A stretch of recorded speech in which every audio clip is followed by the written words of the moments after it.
आसंता 26 तारिख में प्रतिष्ठा दिवस पालिब बीजेडी। 28 वर्ष पूरण करी 29 वर्ष रे पदार्पण करिब बिजु जनता दल। याकु प्रति निर्वाचन मंडली रे कराजिबो पालन। एथिपाई दलीय पदाधिकारी को चिठी लिखि सेवा कार्य जारी रखिबाकू निर्देश दैछंती बीजेडी सुप्रीमो नवीन पट्टनायक। गत 28 वर्ष धरी उत्सर्गीकृत मनोभाव नहीं निष्ठापर भावे जनतांक पई निरवच्छिन्न भावे काम करि आसुछि बिजु जनता दल। 28 वर्षर एही लंबा समय रे लोकंक सेवा और राज्यर विकास करि आसुछि दल। राजनैतिक और सामाजिक अंगीकारबद्धता पाई मध्य बेस परिचित लाभ करिछि। खाली सेतिकी नुहे एक सामाजिक आंदोलन रे परिणत होइछि दल। प्रबाद पुरुष बिजु पट्टनायक आदर्श रे ओडिशार सबु क्षेत्र रे और सबु वर्गर लोकंक विकास पाई जनतांक अकुंठ समर्थन और शुभेच्छा पाई आसिछि। सेपरि कर्मकर्ता और जनप्रतिनिधिक निष्ठा मनोभाव जोगु लोकंक निकटतर होइछि बिजु जनता दल। बिजु जनता दल गोटे आंचलिक दल हिसाब रे ओडिशा जनसाधारणकर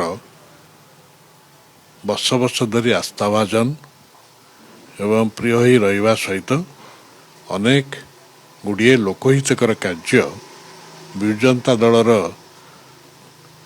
सर्वमान्य नेता नवीन पट्टनायक नेतृत्व में ग्रहण करा जाइथिबा जनहितकर कार्य जनसाधारण द्वारा आदृत होइछि।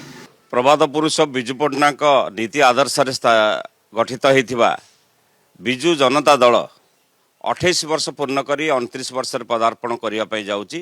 डिसेम्बर 26 तारिख जन्मदिन एवं ओडिशा रे विकासर चरम सीमार ओडिशा को पहुँचाई गोटे अभावी ओडिशा को एक प्रभावी ओडिशा रे परिणत करिथिबा आमर प्रिय नेता श्रीयुक्त नवीन पट्टनायक नेतृत्व रे दल आज भी सेमती मजबूत अच्छी। एक दायित्व संपन्न विरोधी दल भावे विकास आभिमुख्य को प्राथमिकता दे आसुछि बीजेडी। यह विभिन्न जनस्वार्थ संबलित प्रसंग रे जनसाधारण को सचेतन कराउछि। राज्यर स्वार्थ पाई स्वर भी उत्तोलन करुछि दल। ओडिशावासी भल पाइबा को पाथेय करी बीजेडी तार कार्यक्रम को जारी रखिबो। सेपरि नवीन सरकार समय रे निया जाइथिबा सफल कार्यक्रम और वर्तमान बीजेपी सरकार जनविरोधी नीति दरदाम वृद्धि कुआड़े गला निर्वाचनी प्रतिश्रुति परि प्रसंग रे प्रतिष्ठा दिवस रे आलोचना हेबो। ए अवसर रे नवीन पट्टनायक नेतृत्व रे ओडिशावासी स्वाभिमान को रक्षा करिवार संकल्प नेबे दलीय नेता और कर्मी। ओडिशा स्वार्थ विरुद्ध रे जति टिके भी आँच आसे सी जेते बड़ व्यक्ति हुंतु कि जेते बड़ शक्ति हुंतु ताकू बर्दाश्त करा जीवो नाही एवं ता विरुद्ध रे स्वरोत्तोलन करा जीवो।